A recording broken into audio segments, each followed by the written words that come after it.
ॐ नमः सिद्धेभ्यः।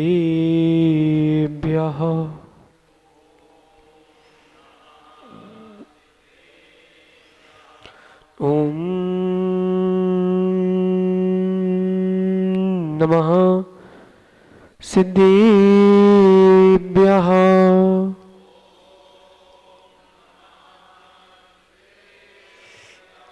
ॐ नमः सिद्धेभ्यः।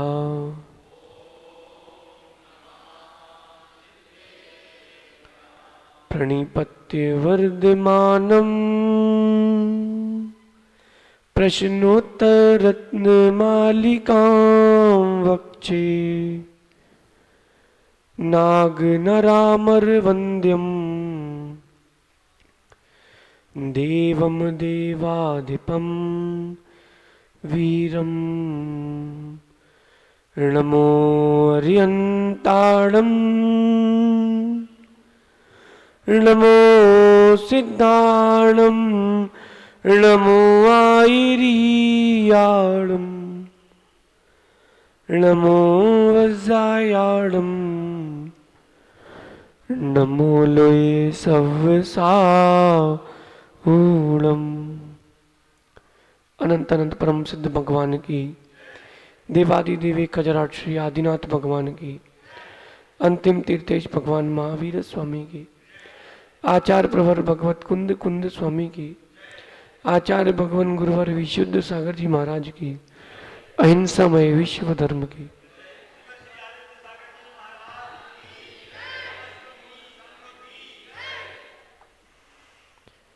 भव्य बंधु, अंतिम तीर्थेश भगवान महावीर स्वामी के इस पावन और पुनीत शासन में हम सभी विराजते हैं। तीर्थंकर जिनेन्द्र की पीयूष देशना ही मनीषियों जीव के कल्याण का साधन है।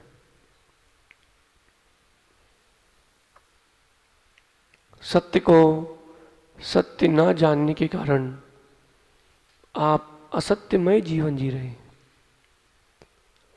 शत्रु को शत्रु नहीं जाना है, इसलिए घात को प्राप्त हुए। नीति का एक नियम है, मित्र को भी शत्रु मानकर चलना, क्योंकि परिणामों की दशा कभी भी किसी की बदल सकती है। फिर भी शत्रु को तो शत्रु मानकर ही चलना। बिनी शत्रु मित्र कौन है? वास्तविकता में निश्चय से न कोई शत्रु है न कोई मित्र है। हम ही अपने शत्रु हैं और हम ही अपने मित्र हैं। शुभ भावों को करके हम अपने मित्र बन जाते हैं और अशुभ परिणति को जब चित्त में लाते हैं तो हम ही अपने शत्रु बन जाते हैं। दोष पर का नहीं, दोष निज का ही है। कल रात्रि में ये स्वाध्याय मंडल के बच्चे सब लोग आरती कर रहे थे भगवान की। हम भी वहीं थे, सहज सागर जी आप भी वहीं थे। भक्ति के समय भगवान की मुख मुद्रा देखने की लिए थी।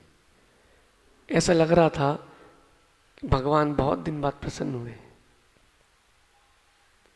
यद्यपि वही मूर्ति है, लेकिन कल रात्रि में शाम को क्यों अंकुर, भगवान की मुख की मुद्रा ही कुछ और थी। शायद वो यही कह रही थी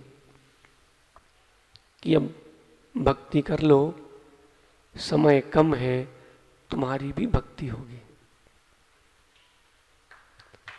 भक्ति कर लो, समय कम बचा है तुम्हारे पास, संसार में तुम्हारी भी जल्दी ही भक्ति होगी। वो जो किया था वो तुम्हारी आत्मा के प्रति मित्रता थी, और वहां से निकल करके घर जाके अगर कुछ खाया था या कुछ पिया था तो वो तेरी आत्मा की तेरे प्रति शत्रुता थी। बिट्टू पानी तो पिया होगा घर जाके, इतनी भक्ति की थी। विशु है, कुछ खाया था, फल वगैरह, फरारू क्या बोलते हैं, फलाहार, कुछ तो किया होगा। तो जिन्होंने किया था वही आत्मा उनके लिए शत्रु हो गई। बढ़िया भक्ति चल रही थी, मैली चादर ओढ़ के तेरे द्वार द्वारे कैसे आऊं। ये सम्यक दृष्टि जीव की भक्ति है। उसे पता है कि मैं गलत हूं, लेकिन भगवान सही तो तुम ही करोगे, सो कहां जाऊं, सो मैली ही सही, वो चादर ओढ़ के तेरे द्वार जरूर आऊंगा। बंद मत कर देना, बंद मत कर देना, चलने देना। आज उसी बात को कह रहे हैं। को वैरी ननु अनुद्योगा। शत्रु कौन है? वास्तविकता में, यथार्थता में शत्रु कौन है? अकर्मण्यता, पुरुषार्थहीनता, यही शत्रु है। व्यक्ति डर जाता है, नहीं हुआ तो। आज फिर पेपर है ब्राह्मी लिपि का। यद्यपि कल जितने बच्चों ने पेपर दिए हैं 47, 46 इससे नीचे नहीं आए। बहुत कठिन है, सरल नहीं है। फिर भी जो अकर्मण्य होंगे वो डर के मारे आज पेपर नहीं देंगे। क्यों? बोले एक बार तो नंबर लग गए, अब क्यों दें?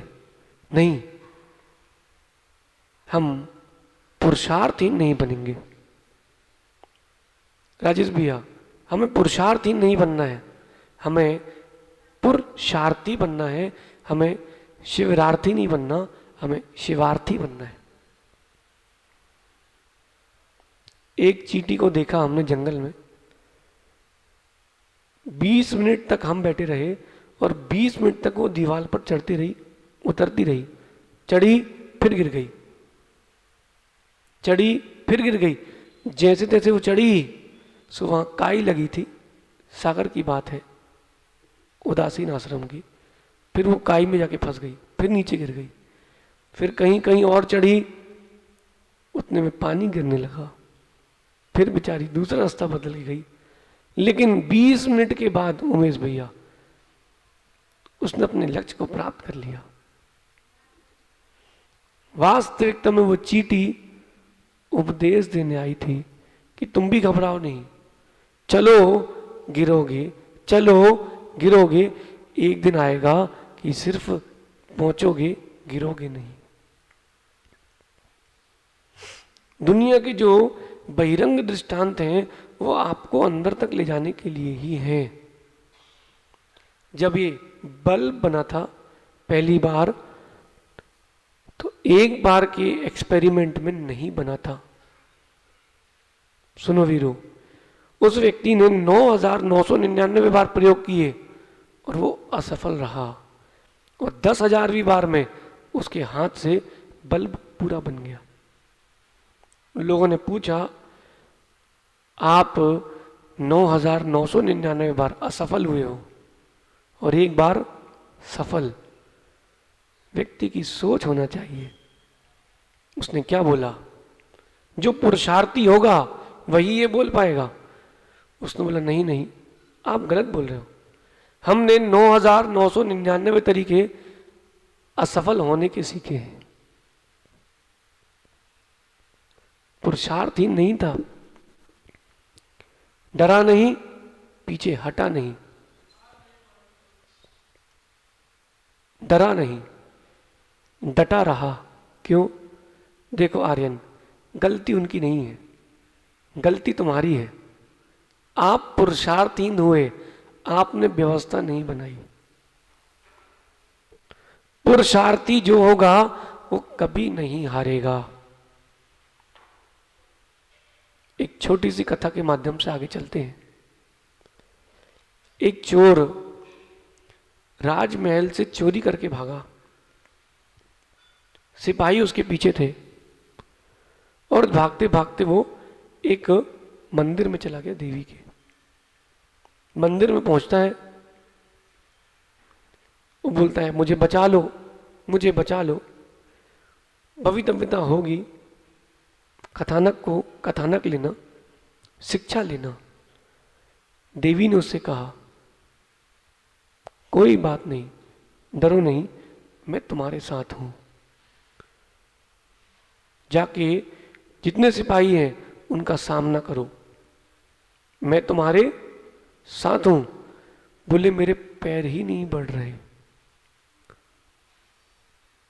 बोले देवी ने कहा एक काम करो, मेरे पीछे आके खड़े हो जाओ। बोले हिम्मत ही नहीं बची है। फिर देवी ने कहा अच्छा वो जो दरवाजा है मंदिर का उसको लगा दो, बाकी मैं देख लूंगी। बोले हाथ ही काम नहीं कर रहे, हाथ मेरे काम ही नहीं कर रहे। तो देवी ने कहा तुम जोर जोर से चिल्लाओ, सिपाही भाग जाएंगे।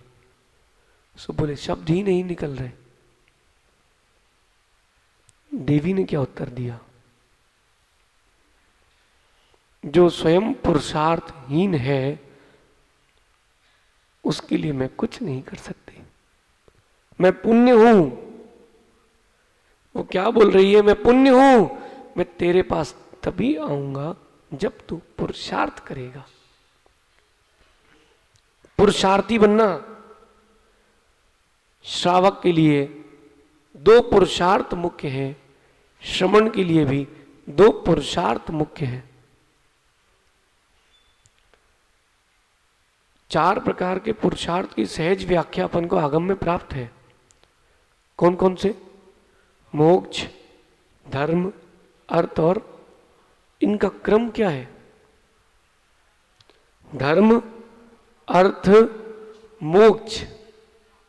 अगर मोक्ष पुरुषार्थ नहीं कर पा रहे हो, असहाय हो, कमजोर हो, तो काम पुरुषार्थ कर लो। यद्यपि हे है लेकिन तुम्हारे से वेदना का प्रतिकार नहीं हो रहा है, कोई बात नहीं, लेकिन सबसे पहले धर्म पुरुषार्थ करो। ये पुरुषार्थ भिन्न है। कुंद कुंद स्वामी ने 2 पुरुषार्थ और कहे हैं, झाण झैणम जदि धम्मो और दानम पूया सावय धम्मो। दान करना, पूजन करना, ये श्रावक के मुख्य पुरुषार्थ है। और ध्यान करना, अध्ययन करना, ये श्रवण के मुख्य पुरुषार्थ हैं। जैसा उद्योग होगा वैसा ही प्रतिफल मिलता है। बोलो मां, गेहूं पीस करके कब आपने छेने के रसगुल्ले बनाए? बताइए, कभी देखा? गेहूं पीस के आपने आटा बनाया, सो उस आटे से रोटी ही तो बनेगी अथवा तत्संबंधी सामग्री ही बनेगी, उससे दुग्ध तो नहीं निकलेगा। निकल जाएगा, 3 काल में नहीं निकलेगा। जैसा पुरुषार्थ रहेगा वैसा प्रतिफल मिलता है। श्रमण भी जैसा पुरुषार्थ करते हैं वैसा प्रतिफल, यानी वैसी ही निर्जरा मिलती है। झाण झैणम जदि धम्मो, ये 2 प्रकार का पुरुषार्थ है यतियों का, ध्यान और अध्ययन। ये नहीं करोगे, इसके विपरीत जो कुछ करोगे वो सब तुम्हारा शत्रु है। ध्यान और अध्ययन। बताओ राजेश भैया, इन जब बच्चों को पढ़ाते हैं समय जाता है कि नहीं? बोलो बोलो वीरू, कभी कक्षा हुई थी एक ही भाव की, हमारा समय गया कि नहीं? नहीं गया। गया भी है और नहीं भी गया। अगर समय चला जाता तो आगम में स्वाध्याय को परम तप नहीं कहा जाता, और अगर समय नहीं जाता तो ध्यान को उसके ऊपर नहीं रखा जाता। फिर भी परस्पर उपग्रहो जीवानाम, ये पढ़ेंगे सो यही तो आगे बढ़ेंगे। पुरुषार्थ करते रहो, पुरुषार्थ करते रहो। पुण्य सहकारी है, पुण्य सहकारी है। पुण्य कुछ तो है, पुण्य सब कुछ नहीं है। बोलो प्रदीप भैया, पुण्य से मिली संपत्ति की पुरुषार्थ से? पुरुषार्थ से मिलती है तो रिक्शे वाला भी करोड़पति हो जाएगा, क्योंकि आपसे ज्यादा मेहनत तो वो करता है। पुरुषार्थ अकेले से नहीं होगी। और पुण्य से मिलती है संपत्ति तो करके दिखाओ घर बैठे बैठे। हिंदू दर्शन की कथा है, एक दंपत्ति ने सिद्धि करने बैठे, ब्रह्मा जी प्रकट हुए, बोले हमको एक योग संतान का वर दीजिए। ब्रह्मा जी ने उनको योग संतान का वर दे दिया। बोले शीघ्र तुमको पुत्र रत्न की प्राप्ति होगी। ठीक है, दोनों धर्मात्मा थे, अपने गृह में आए और चर्चा करते हैं आज से अपन अखंड ब्रह्मचर्य व्रत ले लेंगे, क्योंकि ब्रह्मा जी ने कहा है कि हमें संतान की प्राप्ति होगी। सालों साल निकल गए, उन्होंने फिर साधना करी और ब्रह्मा जी से कहते हैं कि आप भी छलते हो क्या, आप भी ठगते हो लोगों को? बोले क्यों? बोले संतान कहां हुई? बोले पुरुषार्थ किया क्या? बोले नहीं, आपने कहा था हो जाएगा, सो पुण्य बढ़ गया है सो हो जाएगा। सो हुआ तो कुछ नहीं। ब्रह्मा जी भी समझ गए पंचम काल के लोग हैं, पूरा बताना पड़ता है। भैया पुरुषार्थ भी करो और पुण्य का संचय भी करो, कार्य दोनों से ही होगा। लेकिन राजेश भैया और अंदर जाओ, पुण्य नाम की जो वस्तु है, जो पुण्य नाम की वस्तु है वो पुरुषार्थ का ही पर्यायवाची है। भेद दृष्टि से दोनों अलग अलग हैं, अभेद दृष्टि से दोनों एक हैं। जो आज का पुरुषार्थ है वो कल का पुण्य है, जो आने वाला कल है उसके लिए वह पुण्य रूप पर फलित होगा, और जो पूर्व का पुरुषार्थ है वो वर्तमान में पुण्य रूप फलित हो रहा है। बोलो हो रहा कि नहीं? दादा, एक 4 साल की बच्ची को पोलियो हो गया, ब्रेन फीवर हुआ, उससे उसके शरीर में कुछ जो भी हुआ हो, उसका एक पैर छोटा बड़ा रह गया। 10 साल की होते होते वो बच्ची बोलती है मुझे तो ओलंपिक में जीतना है, माँ मेरा सपना है मुझे ओलंपिक जीतना है। माँ ने टाल दी बात। उस छोटी सी बच्ची ने अपने स्कूल में हर बार दौड़ी, हर बार रेस लड़ी और हर बार हारी, लेकिन वो हारी, उसका मनोबल नहीं हारा वीरू, उसका मनोबल नहीं हारा। वो अपने टीचर से क्या बोलती है, शिक्षक से, बोले मेरा सपना है कि मुझे ओलंपिक जीतना है। कथा अभी की नहीं है, 70 वर्ष पुरानी है। उसके शिक्षक ने कहा तुम्हें जीतना है? बोले हाँ। तो तुम जीतोगे। 3 साल अभ्यास करने के बाद 4 साल वो ओलंपिक में उसका सिलेक्शन भी हो गया। और जब समय आया दौड़ने का तो उसके साथ में वो दौड़ी लड़की जो 3 बार से ओलंपिक जीत रही थी। अनुभव किसके पास? उसके पास। अन्य व्यक्ति के पास अनुभव था, इसके पास पुरुषार्थ था, घोर पुरुषार्थ था और दृढ़ इच्छा शक्ति थी। 100 मीटर में दौड़ी, वो जीती। कौन? जिसके पैर में 200 मीटर में जीती, वो ही जीती। 400 मीटर में जीती, वो ही जीती। और जो रिले रेस होती है उसमें भी जब उसके हाथ में मसाल पकड़ाई गई तो उसके हाथ से गिर गई, लेकिन वो फिर भी दौड़ी और फिर भी जीती। ये उसका, और लोग कहते हैं कि वो बहुत पुण्यात्मा है। राजेश भाई, इसके बाद लोग कहते हैं क्या?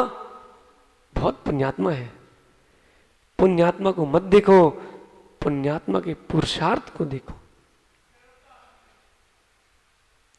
क्योंकि पुरुषार्थ करोगे तभी सफलता मिलेगी। पुण्य के भरोसे बैठोगे तो रोटी भी मुख में नहीं जाएगी। हैप्पी, जब तुम छोटे थे तो माँ ने तुम्हारे मुख में रोटी का टुकड़ा तोड़ के रखा कि नहीं?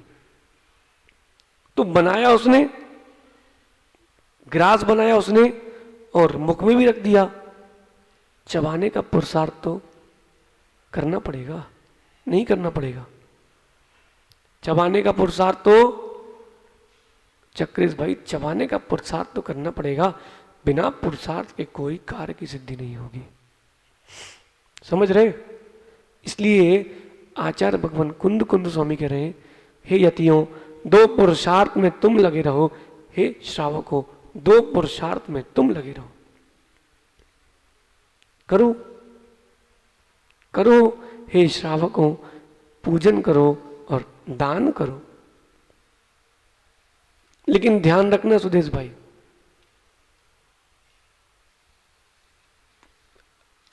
अपन सत्य से व्यक्ति को जोड़ते हैं, मिथ्या से नहीं जोड़ते। प्रदीप भैया, अभी कलशों की स्थापना होगी, जिनके नियोग में है वो सब कलश लेकर के पुण्य का अर्जन करके अपने घर में ले जा लेंगे। लेकिन इतना ध्यान रखना, उन कलशों से संपत्ति नहीं आएगी उमेश भाई। उन कलशों से आपके घर में 1 रुपए की भी वृद्धि नहीं होगी। पूरी बात सुन के जाना। सुदेश भाई बोले फिर मंगवाए क्यों? सुनना आप बात को। व्यक्ति को आप सत्य बोलकर जोड़ोगे, वो कभी नहीं टूटेगा आपसे। उन कलशों से आपके घर में संपत्ति नहीं बढ़ेगी, ना ही मैं उन कलशों में कोई मंत्र डाल पाऊंगा। लेकिन फिर भी जिसके घर में कलश जाते हैं वहां अभिवृद्धि देखी जाती है। सिवनी है, सिवनी में एक सिद्धार्थ सेठ नाम का लड़का है। 15 दिन की वाचना थी, 15 दिन की वाचना का समाज ने कलश रखा। उसने लगभग 2 लाख रुपए की बोली लेकर के वो कलश ले लिया। बहुत पुरानी बात हो गई है। शाम को आया, बोले महाराज जी कलश की महिमा मालूम चल गई। क्या हो गया भाई? बोले 20 लाख का ऑर्डर मिला। बोले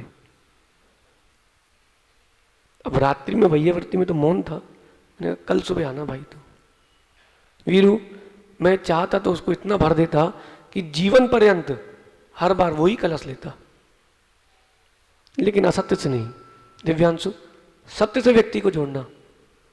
उमेश भाई, वो कलश से संपत्ति नहीं बढ़ती, कलश से शांति भी नहीं बढ़ती और कलश से क्लेश भी नहीं घटता।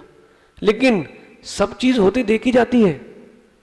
जैसे हम भगवान की भक्ति करते हैं तो भगवान तो हमें कुछ देते नहीं, न सुख देते हैं न दुख हरते हैं, फिर भी सुख बढ़ता और दुख घटता हुआ देखा जाता है।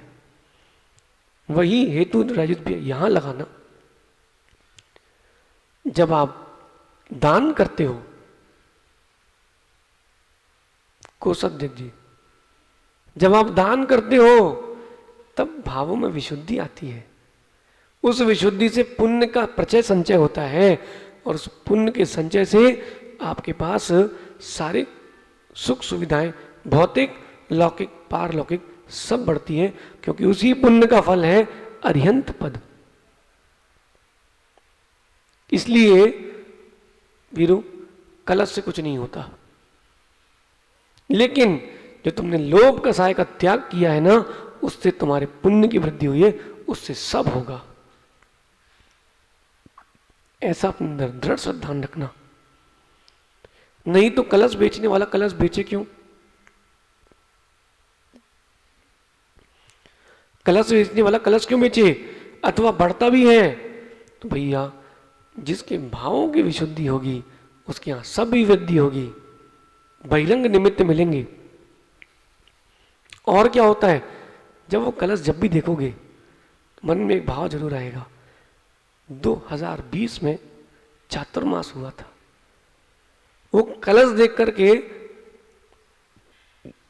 आपको 5 महीने पूरे याद आ जाएंगे। कहाँ कक्षा लगती थी, किस किस के यहाँ आहार होते थे, हम लोग ऐसे आहार देते थे। एक छोटा सा आप किसी पिक्चर का गाना बोल दो राजेश भाई, पूरी पिक्चर याद आ जाएगी अभी। क्यों वीरू, शोले पिक्चर देखी है, हैं? एक गाना बोल दो आप, ये दोस्ती, बस तुमको पूरी पिक्चर दिख गई इसमें। इतने इतने से शब्द में आपको पूरी पिक्चर दिख चुकी है। कहाँ पिक्चर चालू हुई, कौन हीरो था, कौन हीरोइन, कौन विलेन, पिक्चर किसने बनाई थी, तुमने कहाँ देखी थी, सब तुमको याद आ गया। आ गया दीप, याद आ गया दीप, सब याद आ गया। ऐसे ही उस बहिरंग निमित्त कलश को देख करके आपके मन में विशुद्धि का प्रादुर्भाव होगा। कैसे हम आहार देते थे, चलो अब फिर से आहार देना चलते हैं। जो परिवार में लोग रहते हैं उसको देख करके उनको भी आता है कि हमारे दादा ने कलश लिया था, हमारे पिताजी ने कलश लिया था। अच्छा, हम लोगों के परिवार में दान की परंपरा प्राचीन है।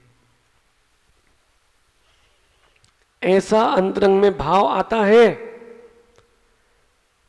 दान का ये उद्देश्य है। मूर्तियों में प्रशस्ति लिखती है ना, अवश्य लिखना चाहिए। क्यों?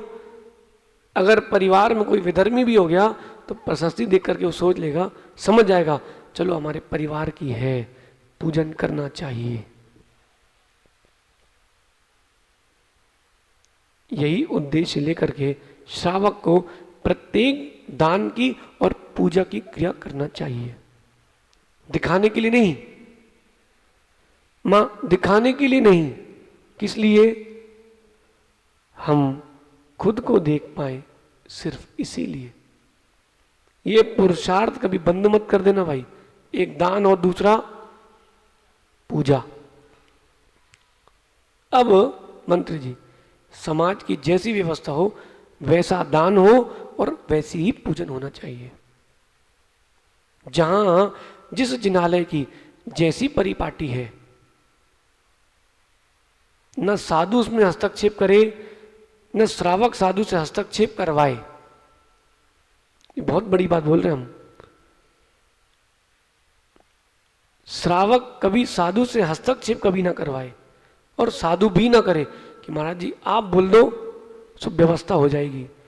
तो साधु तो को बोलना ही नहीं चाहिए। क्यों? हम व्यवस्थित रहने वाले हैं, व्यवस्था बनाने वाले नहीं है। हाँ, लेकिन व्यवस्था आपको बनाना चाहिए। क्यों? ताकि आप भी सुरक्षित रहो और साधु भी सुरक्षित रहे। जिस व्यक्ति के योग्य जो पुरुषार्थ है उसको वो अवश्य करना चाहिए। जैसे वर्तमान का समय है सुदेश भैया, अपन बहुत पुण्यात्मा लोग हैं कि सारा सब शांति से कार्यक्रम चल रहा है।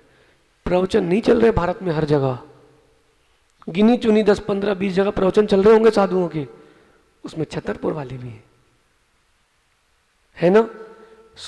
ऐसी व्यवस्था सामाजिक व्यवहार बनाओ तो वो व्यवस्था कभी बिगड़े ना। देखो आप टीकमगढ़ में, उनके हृदय से पूछो, 4-5 महीने हो गए मंदिर नहीं जा पा रहा। कौन? जो व्यक्ति दिन में 6 बार मंदिर जाता हो, अभिषेक पूजा करता हो, उस व्यक्ति के हृदय से पूछो, उसको दर्शन ना मिल रहे हो। और कहां? घर के बाजू में जिनालय हो।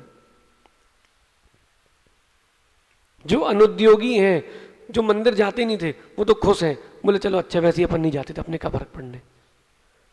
बोटू भैया, पुरुषार्थ ऐसा करना, पुरुषार्थ ऐसा करना कि पुरुष की प्राप्ति हो जाए।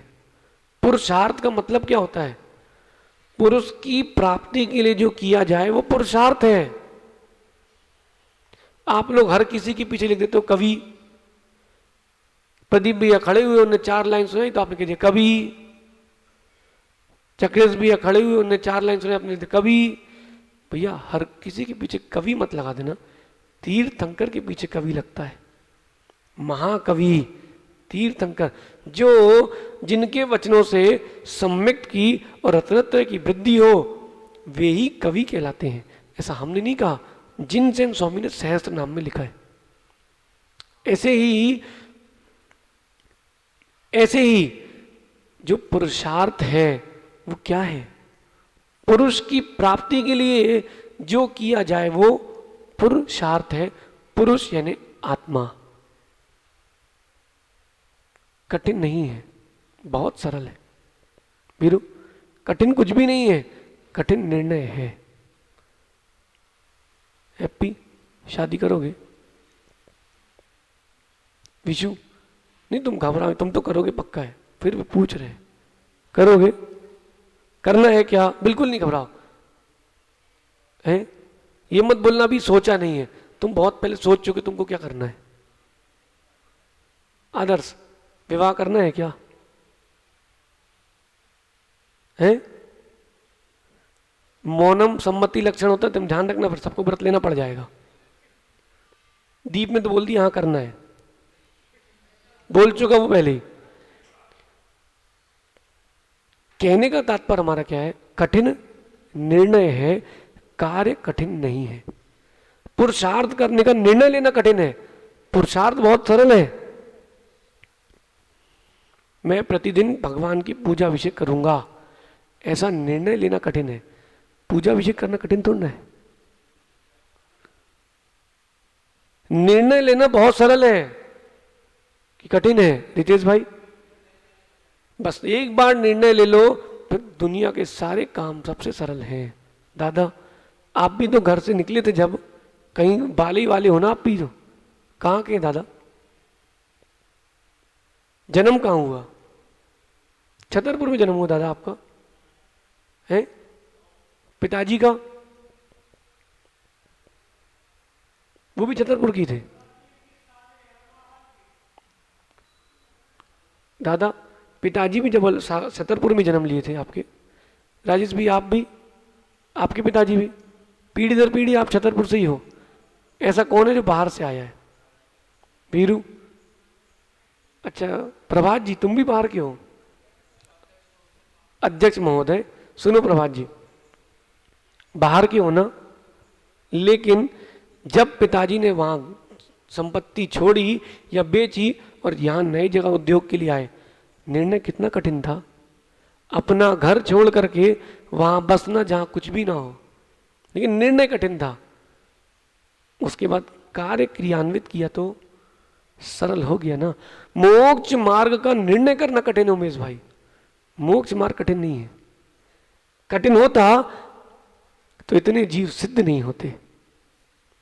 मोक्ष मार्ग का निर्णय, मोक्ष मार्ग में मैं पुरुषार्थ करूंगा, ये निर्णय कठिन है। समझ रहे वीरू? अभी तुम 4 तारीख को देखना, बहुत सारे लोग आएंगे, छतरपुर के भी रहेंगे, यही सब सोचेंगे चलो कलश ले लेते हैं, चलो पाठ प्रक्षाल कर लेते हैं, चलो जिनवाणी भेंट कर लेते हैं। सोचने वाला जो विषय है वहां समय है, जिनवाणी भेंट करने में समय नहीं है। पाठ प्रक्षाल करने में समय ही लगना, और कलश को मस्तिष्क पर रखकर स्थापित करने में समय नहीं लगेगा। निर्णय लेना कठिन है। इसीलिए राजेश भाई, व्यक्ति के अंदर एक क्वालिटी होना चाहिए, उसको कहते हैं डिसीजन मेकिंग पावर। सुन भाई सीए बिनी, डिसीजन मेकिंग पावर एक बहुत बड़ा निर्णय है। वो ले लिया तुमने, तो तुम्हारा जीवन हर बार सफल है।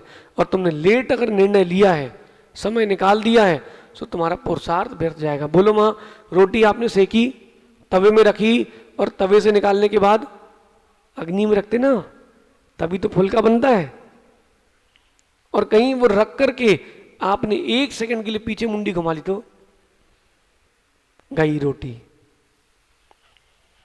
निर्णय की क्षमता होना चाहिए, कब उठाना है, कब घुमाना है। ऐसे ही उमेश भाई, निर्णय की क्षमता होना चाहिए। 1 तारीख को हम छतरपुर आए थे, बड़े मंदिर आ रहे थे। कितनी तारीख को? हमने 5 को निर्णय ले लिया था, 3 को कि चातुर्मास छतरपुर करना है। क्यों? निर्णय लेने के लिए, पुरुषार्थ करने के लिए दूरदर्शिता भी होना चाहिए। हमारे चित्त में ऐसा आभास हो रहा था कि जहां हम जा रहे हैं वहां विषमताएं हो सकती हैं, इसलिए निर्णय लेने में देर मत लगाओ, फिर देखो उसके बाद सब सरल, सारी व्यवस्था व्यवस्थित है। निर्णय लेना कठिन है, लेकिन निर्णय लेने की क्षमता बढ़ाओ, तभी आपका पुरुषार्थ सफल हो पाएगा, नहीं तो आपका पुरुषार्थ व्यर्थ चला जाएगा। बोलो मां, सुबह 10-11 बजे जो भूख लगती है वो 3 बजे लगती है क्या? वीरू, जो 10 साढ़े 10 बजे भूख लगती है वो फिर मजा नहीं आता, आ जाता है भोजन का, फिर वो मजा नहीं आता।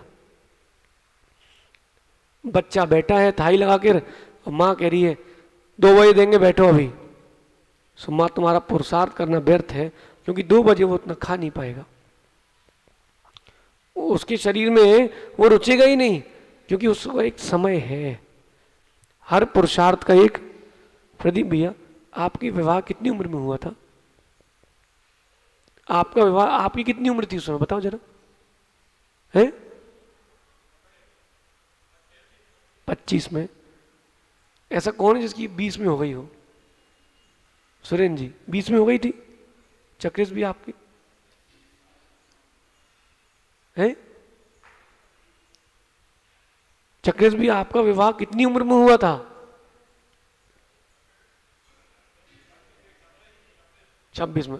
मंत्री जी कितने में? 30 में। दादा आपका विवाह कितनी उम्र में हुआ था?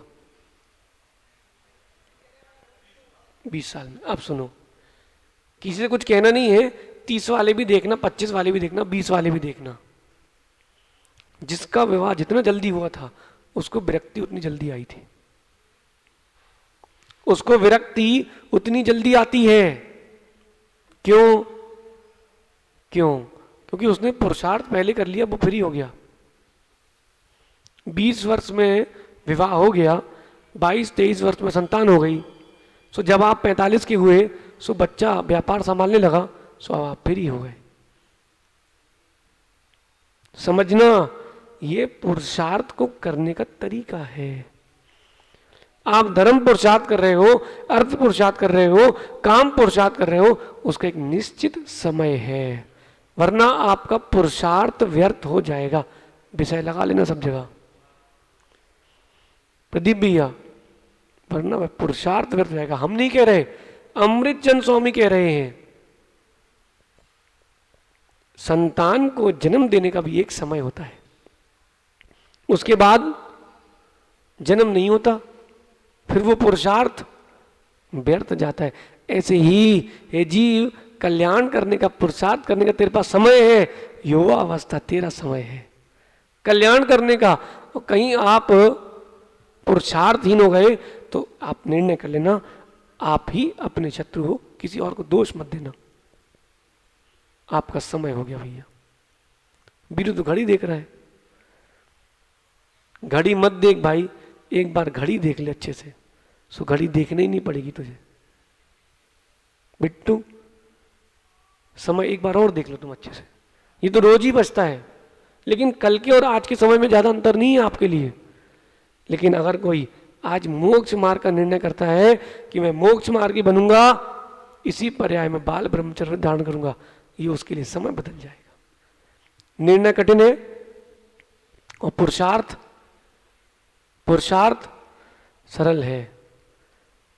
आरती करने का तुम लोगों का कल निर्णय नहीं हुआ कि वहां चलना है कि यहां करना है, फिर जब निर्णय होगा कि यहीं करना है, फिर देखो कार्य तो सरल है ही।